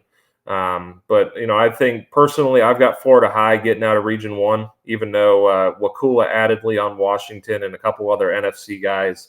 That would set up a Bradford date with Verot, and I don't know. I mean, Bradford's been really good defensively, and you've seen them, and I haven't. But just looking at the team on paper, their three highest ranked opponents, their point differentials, I think were plus 12, plus 11, and plus 11, and they hadn't played a top 100 opponent all year. The defense is really good. I just don't know, if we're talking a Bradford Verot hypothetical here, if Bradford can keep up. If Verot's horse gets going, that is their offense. I'm not sold on it. I'm not sure, but that'd be 2 weeks from now. Absolutely. And Alex, I definitely appreciate you giving us some of your time. I know you've been a busy man down there in Southwest Florida, but it's great to hear from a Southwest Florida perspective, an area that sometimes gets overlooked. And but there's great football in Southwest Florida, like any other part of the state. And definitely check out Alex's work between the Naples Daily News and the Fort Myers News Press. And appreciate your time, man. And so we'll see you as we go through the playoffs. Of course, we'll catch up. All right, take care, Alex. That was Alex Martin there from the Naples Daily News and the Fort Myers News Press, joining us here on the Florida HS Football Show here, the Drive the State, show number 3 here as we come to you live here on FloridaHSFootball.com and the FloridaHSFootball.com social media platforms. And after this, we're going to kind of come back and we're going to we're going to actually have the interviews that we had recorded from Buchholz head coach Chuck Bell, Eastside head coach Gator Hoskins, and then Antonio Wilson, the wide receiver from Eastside, who caught the game-winning touchdown against Palaca on Friday night. And we'll start with the Eastside interview. Well, we'll do the Buchholz interview first, and then we'll do the Eastside interviews right after that. So we're going to take a 1-minute water break, and then we're going to come back with the interviews right here on the Drive the State show, right here on FloridaHSFootball.com and the FloridaHSFootball.com social media platforms. We'll be right back.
All right, here with Chuck Bell, head coach of the Buchholz Bobcats. All right, coach, the 10-0 season thing, now first playoff game, 59-0 against Mosley, and now you're 1-0 as a head coach in the playoffs.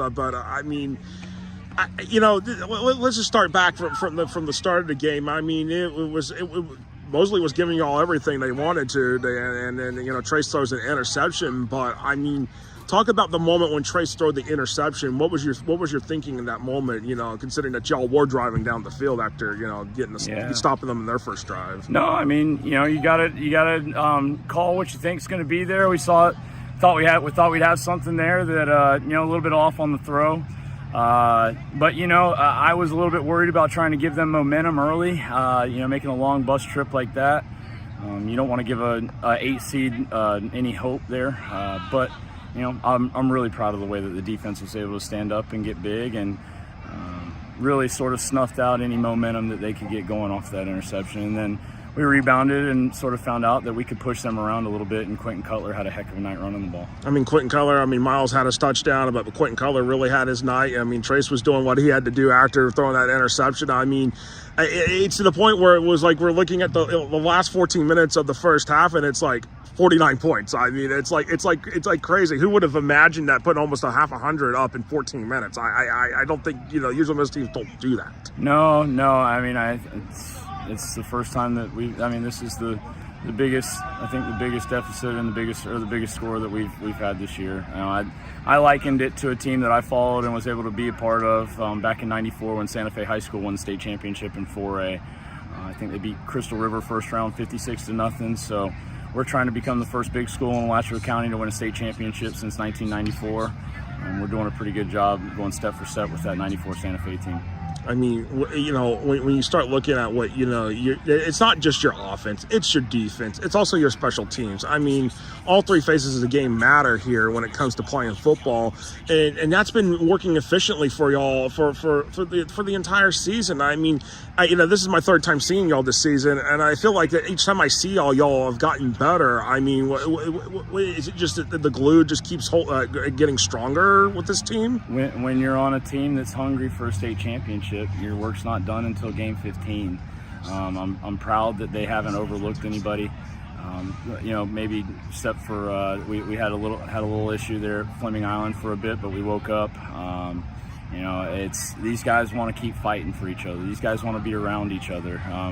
We liken a football season to a lifespan. So we're near the tail end of our lives right now, but we're going to be doing everything that we can to live to fight another day, and so these guys want to keep being around each other, and this is a bunch that I want to be with these guys on December 9th in Tallahassee. And y'all as a one seed, basically home field advantage, not just through the regional playoffs, but the way with the numbers, it's potentially home field advantage through until it's time to go to Tallahassee if y'all get that far. But looking at it next week, there's a potential rematch sitting there potentially with Creekside, or it could be a Ponte Vedra coming here, and that wants to see the result of that 4-5 game happen. I mean, on Friday night. Well, what is in your mind when you start to prepare? Because I know it's no sooner you get the game's lights are out here at Citizens Field, you're already preparing for the next game. Yeah, no, I mean, I'm gonna go home. I'm gonna eat a tuna fish sandwich, and then I'm gonna put on some Creekside and Ponte Vedra film tonight and start getting ready for whoever our opponent might be. Whether if it's Coach McIntyre and his guys at Creekside. It's going to be a headache like normal. Those guys are tough to prepare for. They do so many different things well. They can mesh to do new things well on you. Very, very, very good coaching staff at Creekside, and same with Ponte Vedra, man. I think that both of those staffs, they make more with less, if that makes sense. And I think that's the biggest compliment you can give a coaching staff. That's no shot at their players because they've got some darn good players at Creekside and Ponte Vedra. But I think both of those staffs would agree that we might on paper be the more athletic team, but if our guys don't come to play against Ponte Vedra or Creekside, we'll get beat in a heartbeat. They're great ball clubs, and it's going to be a great matchup at Citizens Field next Friday at 7:30. I mean, you talk about this entire region in Region 1. I mean, it's pretty much a loaded region in terms of the teams. I mean, it's not a straight line. You do a pick'em of our region. And probably, just being honest, in our region, most people probably would have picked us in this matchup. But you talk about Bartram having to make a tough trip to Navarre. You talk about, get Niceville Right, Nice. Niceville Nice. I mean, Nice beat Niceville a couple of years ago, correct? I mean, I remember that, and right. then Niceville ended up coming here, and that was a classic of all games. Right. No, last time Niceville came here, they beat us in 2020. And then I believe Nice beat them in 2021, and that was the Nice team that we faced with the Marcus Stokes guy. I have no idea who's going to win these ball games. I know they're going to be great ball games, and I know that I'll be in Ponte Vedra tomorrow night to see what Creekside and Ponte Vedra have in store for us. Of course, Ponte Vedra on the Friday night game, but when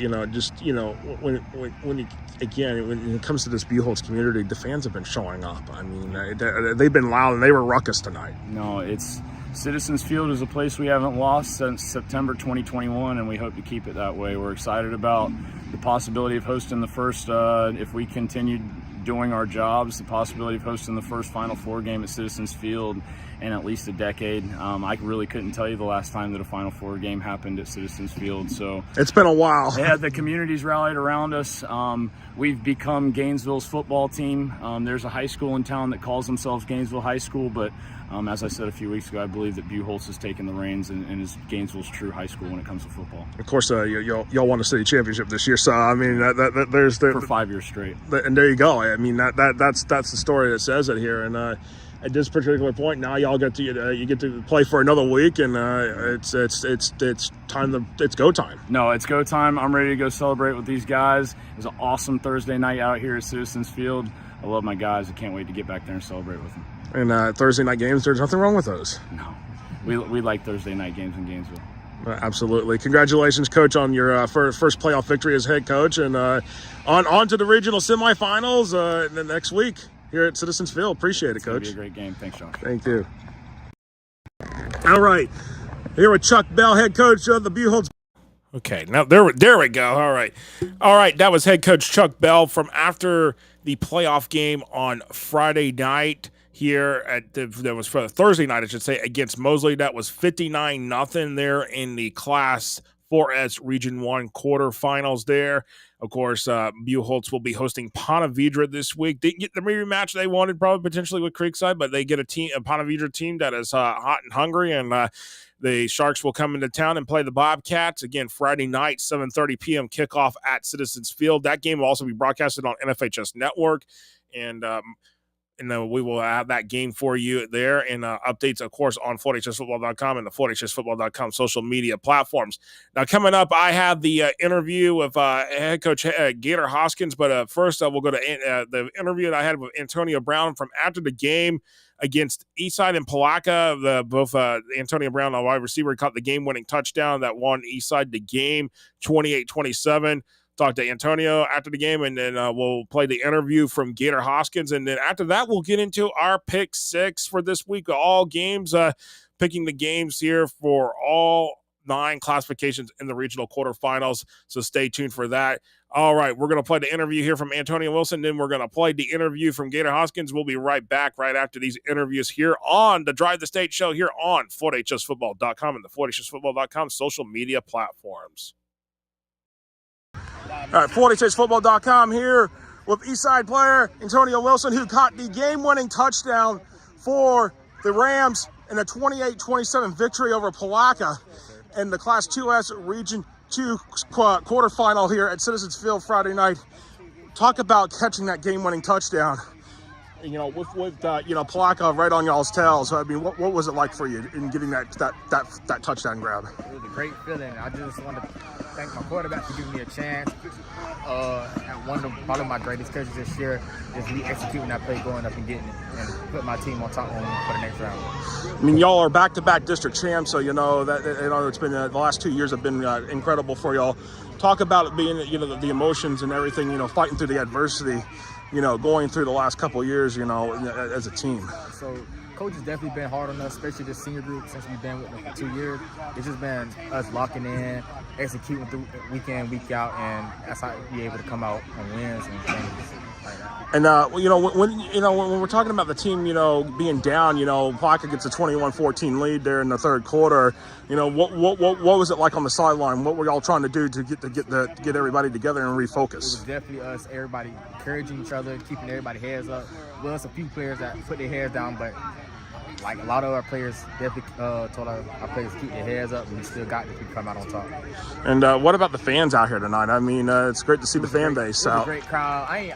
When we first warmed up, I didn't expect too much, but it was great for us, and I want to thank them too for coming out and supporting us tonight. I know y'all played Bradford earlier this season, and that's going to be the team y'all are going to end up facing in the regional semifinals. So, what we all have to, what is in your mind you're going to have to do personally in order to get ready for Bradford? Definitely have to lock in, come through, execute, and it should be a good one. Congratulations on the victory tonight. Yes, thank you, appreciate it. Thank you.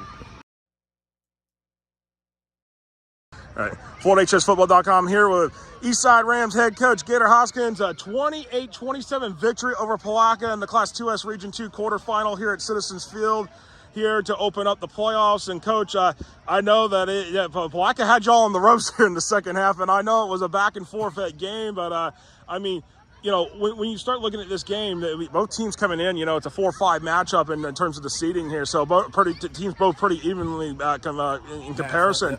So, you know, when looking at this, you know, did you expect this kind of battle? Did you think this was going to happen like that when looking at Palaca and, you know, in the year they've had? I knew they were a good football team. They got some heck of athletes. To be honest, I don't think we played our best tonight. Too many penalties. We were very undisciplined. Too many big plays, gave us some special team plays. But again, they're a great team. Did I think it was going to be this close? No. We just got to go and fix a lot of things. And you know, Antonio Wilson, he gets that game-winning touchdown. I mean, that's huge for y'all right there, considering that, you know, Palaca goes down, scores, it's all of a sudden 28-27. But you know, they get a penalty, and I mean, that's huge there for y'all. Yeah, man. They were going to put it on the kickoff, but I told them to put it on the extra point. I think that was a great call by me, and the defense stood up. We knew they were going to have to go for two, kind of played everybody back, let them catch something short, and we come up and tackle. I mean, and then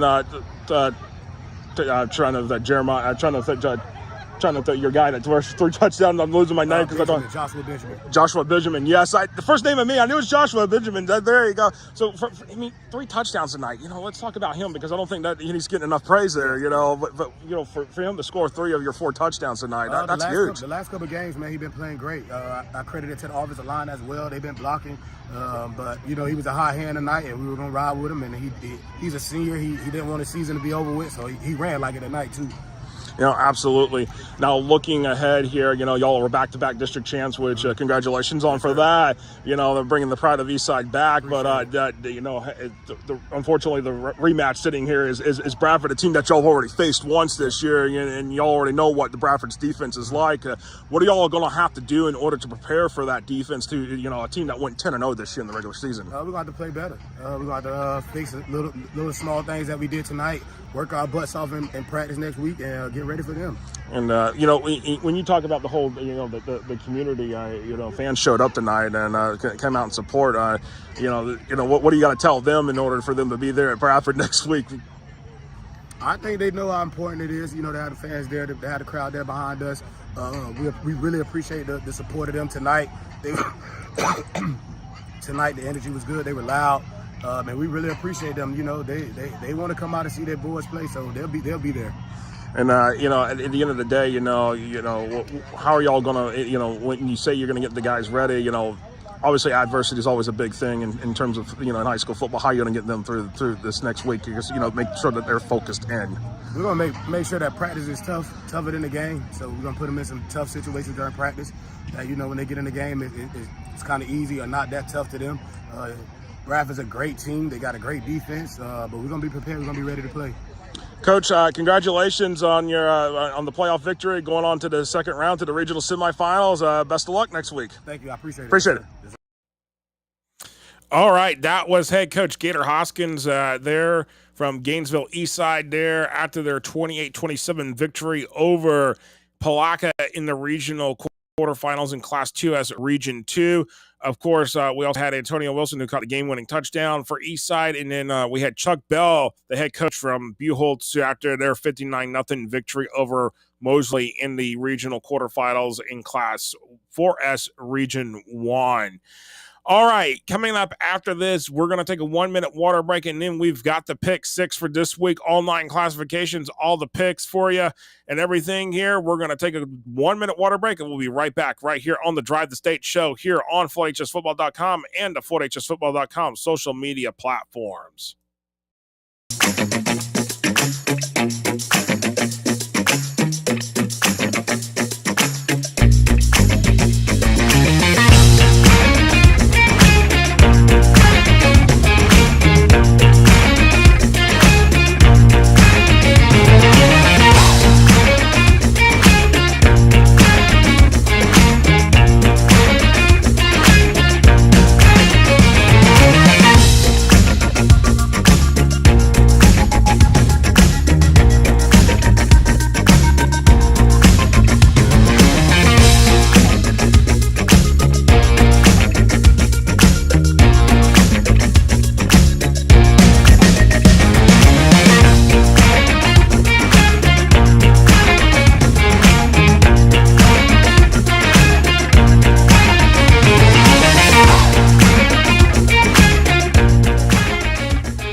And welcome back here on the Drive the State show here on FloydHSFootball.com. Josh Wilson here with you. And again, the pick six coming up here in a moment here. And but a comment that was left in the chat box here by Emery Smith, bring that up. And he said that Eastside versus Palatka game sounded like an exciting game. And it was very much an exciting game. It was 14-7 at half for the Eastside Rams. And then, of course, Palatka came back and made it a 21-14 game in the first 5 minutes of the third quarter. Of course, Palatka took that 21-14 lead, and Eastside got up 28-21. Palatka scored close to the end of the game, and it was 28-27, but the penalty there is what cost Palatka the game. The penalty with Gator Hoskins, they had to ask them to put the officials to put they applied the penalty on the extra point because Palaka's kicker was struggling, and sure enough, that was the difference maker in the entire game there for the Palatka Panthers and the Eastside Rams. It was that mixed extra point. All right. And with that said, it is time to do the pick six and roll through these games that we've got this week for the regional semifinals. I know this is the part that everybody wants to see because putting up the games that I pick, and I'm picking all the games, but seeing what I am picking, how I am picking the games for this week, I know that is a big thing that people want to see here. So, indeed, let's roll on to the pick six here, and we've got the Class 1R pick six for this week. Every classification this week, there's 8 games, all regional semifinal games. But first, before I go into it, 86-18 last week on picks. Not too bad. About 86 out of 104 games that were played last week. 82, almost 83% correct. That's not bad. I can take that. I can live with that one. I can live with that one here. All right, rolling on to the picks here in Class 1R, Northview at Bozeman. For the last year's state runner-up, I'm not feeling it for Northview in this one. I know they beat Jade, not a question there. Bozeman, however, 10-0. Yes, they were off last week, but Bozeman has been playing excellent football, and I'm going with the Bozeman Bucks. Holmes County, Chipley in a rematch here, and I'm taking Holmes County. But if Chipley wins, I wouldn't necessarily be surprised. Not at all. Of course, you got Blunts down there. That's still a Christian at Port St. Joe. I'm taking Port St. Joe. Madison County hosting Lafayette. I think the Cowboys roll big there. Fort White at Union County hosting at Union County at Fort White. I'll get it out straight in a moment here. This was a game that Noah Ram brought up that, wondering about, Fort White scheduling. But, I feel like maybe Fort White just is that team this year where they're just, I think this is going to be a game. I think Fort White, but it's going to be close. It's not going to be a runaway. I just feel like Fort White, just the home field advantage will help the Indians just edge the Tigers. But if Union County wins, and then that's really not going to be a surprise at all there. I take Williston over at Pahokee. Williston definitely has played a much tougher schedule this year compared to the team that went 10-0 last year. Noah brought up that team that lost to Williston lost to Wildwood in the first round.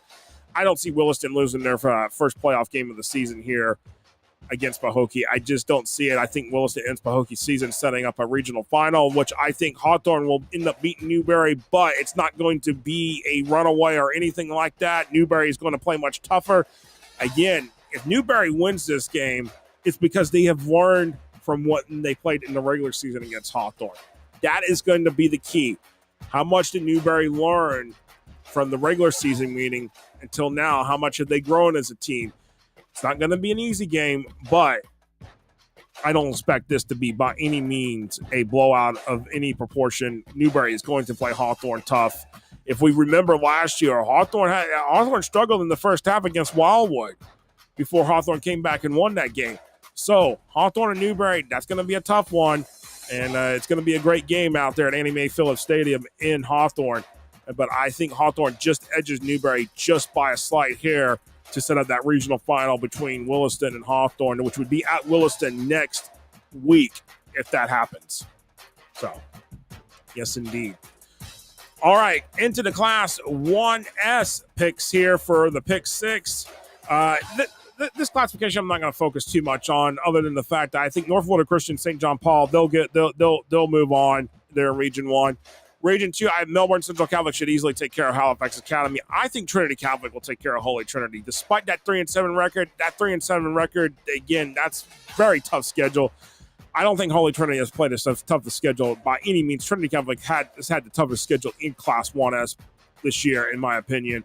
And I think the Celtics win, and that will end up setting a regional final showdown with Melbourne Central Catholic next week, which would be at Melbourne Central Catholic. I think Zephyr Christian beats Victory Christian. They'll get their win right there. I think Lakeland Christian, actually, when you're looking at the schedule between Lakeland Christian and Cardinal Mooney, Lakeland Christian just by a hair. And that's why I'm taking the Vikings to win on the road against the Cougars. I think First Baptist will easily take care of Evangelical Christian, and actually, I don't know why I put Moorhaven, but that's supposed to be community school, so I will announce that here. That's supposed to be community school, so take that as a scratch on that one. I don't know why I put Moorhaven. Maybe I was just trying to get that graphic done, but if Moorhaven was to win, I mean, I don't know how I'm going to handle that one, but I think community school is going to win. Moorhaven's just been kind of all over the place this year. I'm not sure which Moorhaven team shows up against the Seahawks there. All right, moving into the Class 1M picks here. I think Trinity Christian will take University Christian. I mean, I don't think it's going to be a 14-0 game like it was in the regular season, but I think it'll be a different score. But I think Trinity Christian wins. Orlando Christian Prep will take care of Providence, but it will be a tough one. Providence has played really well this year, so Orlando Christian Prep, I just don't see the runaway happening.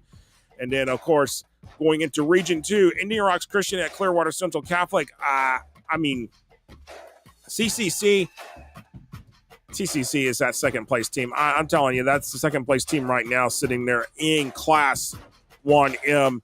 And I just see CCC getting the win. Carrollwood Day at Northside Christian.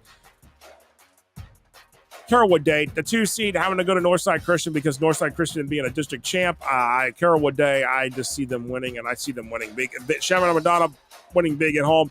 Cardinal Newman, Benjamin, that's a rematch right there, and that should be a tight ball game. It was 17-14 in the regular season for the district title, and here they are rematching, and I think, honestly, another 3-point game, I think that's the possibility here. It is going to be tight. Maybe even it's by 1 point. I think it's going to be a tight ball game. Westminster Christian at True North. I think that is going to be an interesting one right there. Westminster Christian made a late push to get in the back door in the playoffs, but I think True North wins. And then Palmer Trinity, Archbishop Carroll. That's a district rematch right there. And Archbishop Carroll, I think, will get the victory right there to set up a regional final between True North and Archbishop Carroll. All right. Rolling into Class 2S here with the pick 6. Pensacola Catholic and Walton, a rematch here. That was a tight one in the regular season. I think Walton comes out just by a hair there. But then you got Florida High at Wakulla here. And some people like Alex Martin thinks Florida High gets out with in terms of in the regional out of Region 1. I'm just not so sure. I like Wakulla. Wakulla's been playing really well. They have played really tough. And, of course, they've had some additions that have from players that have transferred from North Florida Christian. They're at Wakulla now. And they were eligible. And, again, I know anybody can disagree about players transferring and right through midway through the season or even during the playoffs. But this is what it is, and this is how the rules are in Florida. But I think Wakulla beats Florida High. It'll be a great game. I like the War Eagles to win at home, and they're looking really strong, especially Hayden Cleese at quarterback. All right, rolling around here, Eastside at Bradford. I think Bradford rolls in that game. Of course, that again, 99-7 in the last 3 meetings. That's hard not to ignore that fact. And Bradford has just been playing really, really great football here. And that's all I can say on that one. Baker County at Yulee. Rematch here. Yulee, when we were looking at the schedules between Baker County and Yulee, I think Baker County, I honestly think Yulee should have been like a 3 or 4 seed. Baker County should have been 2. I'm going with Baker County here. That would not be an upset in them, by the way, in my opinion. Baker County is just a better team. And, of course, Baker County won the district title as well this year. And they're in the same district, District 5 in Class 2S. Dunn Island at Cocoa. Cocoa is just strong. And props to Dunellen for beating Hudson last week, but Coco's a whole different animal, and I think Dunellen's playoff run ends there at Coco. Titusville, South Sumter. Titusville has been playing really, really well here. 9-1 on the regular season, now 10-1. Picked up their 10th win against Palm Bay in a rematch. But South Sumter, again, are just another juggernaut, and Titusville has not seen anyone like South Sumter in terms of teams outside of the playing Coco. And I just the Terriers run here in Bushnell. Bishop Rowe, I just like Emery Smith said earlier. Bishop Rowe, I think that Bishop Rowe just rolls over Estero. It'll potentially another running clock game, and I take Lemon Bay and against Booker just by a hair. Booker looked really, really strong against Fort Meade here in the regional quarters, and Booker getting Fort Meade. I mean, some people say it's not an upset, but when it's seeding it it is an upset. But Booker, maybe this is the time that, teams peak. This is the time some teams peak. And sometimes some teams don't peak too early. Some teams peak too early. So, that said, I'm going Lemon Bay here in my 2S picks here to wrap up that part of the pick 6. Rolling into the 2M picks, I think Reigns will take care of business against Bowles. I'd like Bishop Moore over Riverside. I think Bishop Moore has been on fire. They've been playing some great football. Yes, Bishop Moore now is on an 8-game win streak. They lost their first 3 games of the season, and they have been rolling ever since. And that's why I feel like it's going. Bishop Moore will beat Riverside on the road, and that would set up a potential matchup with Reigns the following week in Black Friday football, Thanksgiving weekend football. Can't wait because we will have the Turkey Gobbler once again, the annual tradition with the Turkey Gobbler. Yes, we'll be back next week. And may do something out here on the show. We'll figure that out. But we will have the dancing turkeys. Yes, the dancing turkeys will be back once again. The annual tradition with the Turkey Gobbler. Looking at it, Tampa Catholic, I think Tampa Catholic's run, great win against Robinson last week to get the revenge from the regular season loss. But Berkeley Prep, I feel like, is a much better team, stronger team. They're the reason why they're the 1 seed in the region. And I think that will set up a Berkeley Prep Calvary Christian rematch next week, as I got Calvary Christian beating Clearwater here in the regional semifinals. Kings Academy, great year for them, but American Heritage is a whole nother animal, and I just see AHP running away against the Lions there this week, and I think Cardinal Gibbons will get the best of the Calvary Christian Eagles out of Fort Lauderdale this week, setting up, again, a rematch next week between American Heritage and Cardinal Gibbons. And then, again, Region 4, I expect Miami Northland to take care of business against Monsignor Pace, Miami Central to get Booker T. Washington. They played really tough against each other this year. But I think Miami Central, Miami Northland are on a collision course for a rematch next week in the regional finals in Region 4 and 2M. So I'm expecting some rematches to start setting up here for the regional finals, which would give us some great Thanksgiving football here coming up next weekend here in the Sunshine State. All right, moving on to Class 3S. This is what I've got looking at. I think St. Augustine will take care of get business against Escambia. I'm going with Choctaw to beat Lincoln. Yes, I think that Choctaw team is really is much improved compared to last year's team. And I know Lincoln is much improved, but I like this Choctaw team. They are flexing a muscle, and I think Choctaw is just peaking at the right moment. Lincoln, yeah, you beat Matanzas last week, but that was expected. I think Choctaw may have gotten under a little value in terms of the seeding. I think I thought Choctaw was going to be a 2 and Lincoln be a 3, but it is what it is. But this matchup with Choctaw and Lincoln, it's going to be a really good one. They're at Gene Cox there in Tallahassee, but I'm going with the Indians for the win. But if Lincoln wins, hey, that sets up that most likely will set up a date with St. Augustine, and St. Augustine is a whole nother story to talk about for a different show.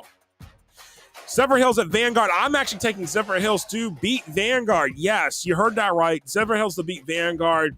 I feel like when it comes to the strength of schedule, I'm just not sure if Vanguard is going to have what Zephyr Hills has got. I just don't know. And I like Zephyr Hills to pull the upset on Vanguard in the 1-4 versus matchup. I'm taking Lake Wales to beat Leesburg. I know I took Auburndale over Leesburg last week. I was concerned about the scheduling for Leesburg. Leesburg proved me wrong, but this week it's against the defending 3S state champs. Lake Wales, that's a whole other story. Yes, Gulf scored 20 on Lake Wales, but Lake Wales scored 56. So I'm going to leave it to Lake Wales to take care of business against Leesburg here this week. Mainland Rockledge. I think their season finally comes to an end. Mainland, after they got the wake-up call. Yes, Mainland got the wake-up call in Week 11. They responded this past week, just blowing out Satellite. I think Mainland takes care of business. Rockledge will give them a game for probably a half, I think, in that, but Mainland will pull away in that situation and go from there. O'Galley hosting Sebring. I'm on the O'Galley train, but if Sebring come out a winner in this one, I wouldn't be stunned. LeVar Scott has been doing an incredible job with the Blue Streaks. He's the winningest head coach now in Sebring history. So if the Blue Streaks pull out a win here at O'Galley, I mean, it wouldn't be surprising. But I'm going with O'Galley for home field advantage here in this one. I'm going to take Dunbar over Golden Gate. This was a game that we talked about with Alex Martin. I know there's concerns about Dunbar's O-line. But if Dunbar comes out with the right game plan and they execute it perfectly, they will move on to the regional finals. Golden Gate, again, a team that does not really have playoff experience. Again, yes, you beat Mariner last week. You got a playoff victory. But Mariner is probably not – it wasn't that kind of team. Dunbar is a team that has experience, playoff experience. And that is the biggest difference right here. And that's why I'm feeling like Dunbar will get the victory on the road at Golden Gate. In Port Charlotte, Naples, again, that's another one. Port Charlotte wins. That's great, but playing at Stayer Field is not an easy task for any team to go in and do.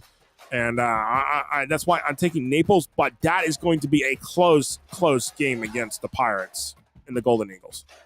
That game will be very, very close. Again, as you heard Alex Martin say, that the Port Charlotte Pirates were underseeded. There were some teams that were underseeded this year. I felt like, again, Port Charlotte should have been higher seeded. Barron Collier should have been lower. So, yes, indeed. All right, rolling into Class 3M here in our playoff picks. We got Jones at Edgewater. I think everybody circled this rematch when the brackets came out that this was going to happen. And Jones at Edgewater, always a battle between the Tigers and the Eagles, and this will be no exception here. But I am going Edgewater, home field advantage here. And again, here's another rematch, Tampa Bay Tech and Armwood. Armwood took care of business against Tampa Bay Tech back in Week 10. That got them the district title. And honestly, I'm going with Armwood again here for the win to set up an Edgewater-Armwood regional final, which honestly, that you couldn't ask for a better setup there for Thanksgiving football if that happens next week. And I think the regional finals, honestly, if it goes according to plan, what I'm thinking, there are going to be some amazing regional finals for Thanksgiving weekend football. So stay tuned. All right, on to the other games here in Class 3A. We're going into Region 2 here. Jesuit, Largo, I think those two teams are going to be moving on here. Gaylor, yes, Gaylor got the win that I thought they would get last week against St. Petersburg, but Largo's a different team than St. Petersburg. Largo has played some tougher games compared to St. Petersburg. I just think Largo edges Gaylor by a hair. So this, again, another close score game, I think, in my opinion. The Packers over the Cowboys in that one. Yes, I know that's not the Green Bay Packers versus the Dallas Cowboys. It's the Largo Packers versus the Gaylor Cowboys. I didn't want to get anybody excited if they were talking about Green Bay and Dallas. Anyways, rolling along here, I think Aquinas will take care of Blanchely pretty easily. Aquinas has been rolling here. I think that'll end up setting a regional matchup against Coconut Creek next week. And Coconut Creek is the team that John Santucci mentioned last week that could give St. Thomas Aquinas problems, and I feel like that is going to happen, that regional final setup there between St. Thomas Aquinas and Coconut Creek. West Boca Raton, Congratulations on to the regional semifinals. I believe that's Tone. So, honestly, West Boca Raton runs into a juggernaut of Coconut Creek, and this week I don't think there's going to be a miracle play for West Boca like they got against Atlantic. But then again, crazy things happen in high school football, and West Boca Raton proved it last week, and maybe they prove it again this week. But for right now, my pick is Coconut Creek. Homestead, Miami Southridge, that's a rematch right there. I'm going Homestead in that one. Blinn Jesuit, again, got the upset victory against South Broward. And I think Miramar emerges and sets up a Homestead versus Miramar showdown in the regional finals next week. All right, rolling into Class 4S here. I'm looking at this here. Ponte Vedra, Buchholz. I think Buchholz takes care of business against Ponte Vedra Friday night at Citizens Field. Bartram Trail, second week in a row that you have got to go on the road to the Panhandle. Time zone change. And I will say this, Niceville is not no Navarre. Niceville is much better than Navarre. The Eagles took care of business real easily against Nice. Honestly, there's a lot of commonalities in terms of opponents, but Bartram Trail is going on the road for 2 weeks in a row to the Panhandle, into the Central Time Zone, to pretty much similar areas of we're considering that Niceville and Navarre are not very far away from each other. This is tough, and this is why I'm going Niceville at home. The home atmosphere at Niceville is nothing like any other home atmosphere you can find in this state. And they will pack that stadium in and pack it in tight. And it will be loud. And that is going to be an environment I don't think Bartram Trail is going to be able to handle. And that's why I'm taking the Eagles in this one. Bartow at Lakeland, that's a rematch. Lakeland took care of business against Bartow in the regular season. I think Lakeland takes care of business, sets up what I think will be a regional final against Lake Mineola, which would be a regional final rematch from last year. But Wiregrass Ranch, if they beat Lake Mineola, it wouldn't be surprising. Wiregrass Ranch has been playing really well. The Bulls are much improved under head coach Mark Cantor this year. And if they beat Lake Mineola and sets up a showdown with Lakeland next week, I again, would not be surprised. All right, here's another rematch that we're starting. There's two rematches that we're sitting here looking at Region 3. Vero Beach versus Treasure Coast. Treasure Coast beat Vero Beach in Week 10 to set up. That was for the district championship. I think Treasure Coast gets the win again. Vero Beach,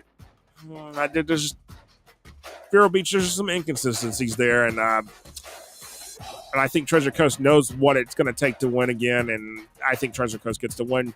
And I think DeLand beats University again. Again, DeLand is the one team that has been able to beat Orange City University this year, and I think the Bulldogs do it again. And that game will be played at New Smyrna Beach Municipal Stadium. Yes, you heard that right. That game will be on the other side of the county in Volusia County. That game will be over in New Smyrna Beach, yes. So DeLand, Orange City University, both teams on the west side of Volusia County are going to travel to the east side of the county to play that game at New Smyrna Beach Municipal Stadium. Of course, as Orange City University doesn't have the stadium requirements to host at their own campus. Can't use Deltona High, and then because obviously soccer season is starting, Deltona and Pine Ridge are not available, but New Smyrna Beach Municipal is available, and that's where they are going to play Friday night. But I am going with the Bulldogs for the win. Looking at Region 4, this is Venice's region, in my opinion, and Venice will roll Immokalee, and I think Manatee will get Riverview and get the win there, and sets up a rematch next week in the regional finals there.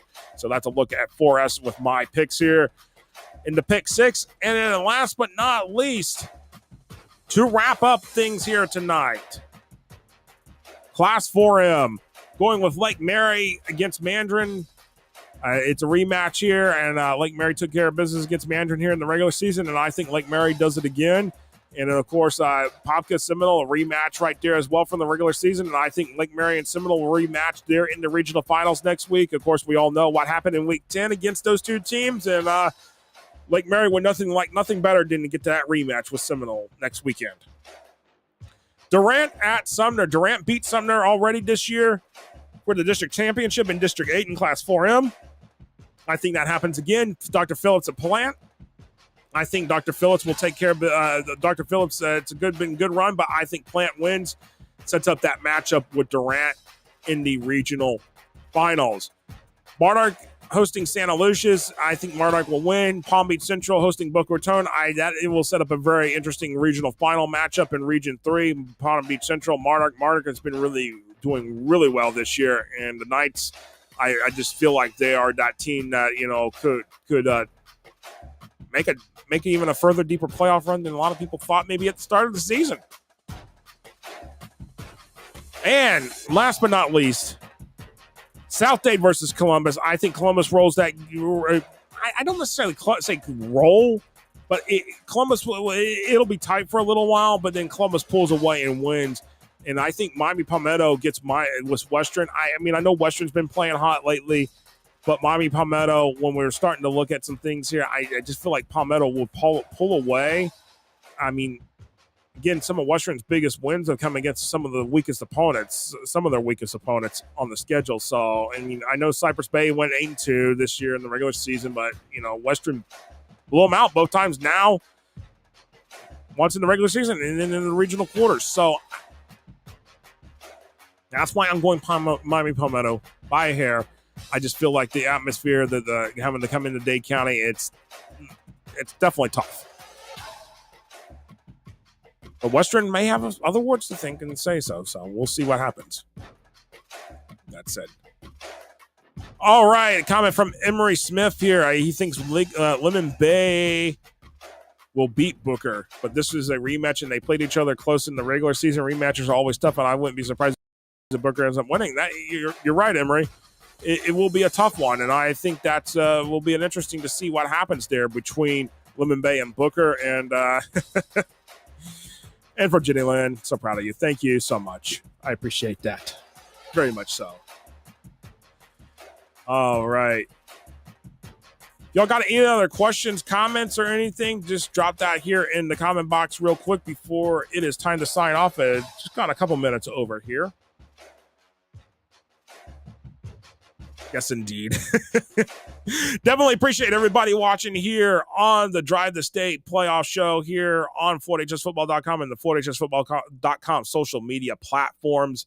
Been a lot of fun here over the last 2 hours talking playoffs, going through the results, giving reactions as well. And, of course, Emery Smith, appreciate that. Thank you very much as well. Great show as always. And definitely appreciate all the comments and the support here on FloydHSFootball.com. If you're not an MVP subscriber, get subscribed. That definitely helps support us. Go to FloydHSFootball.com and then click under the MVP tab button.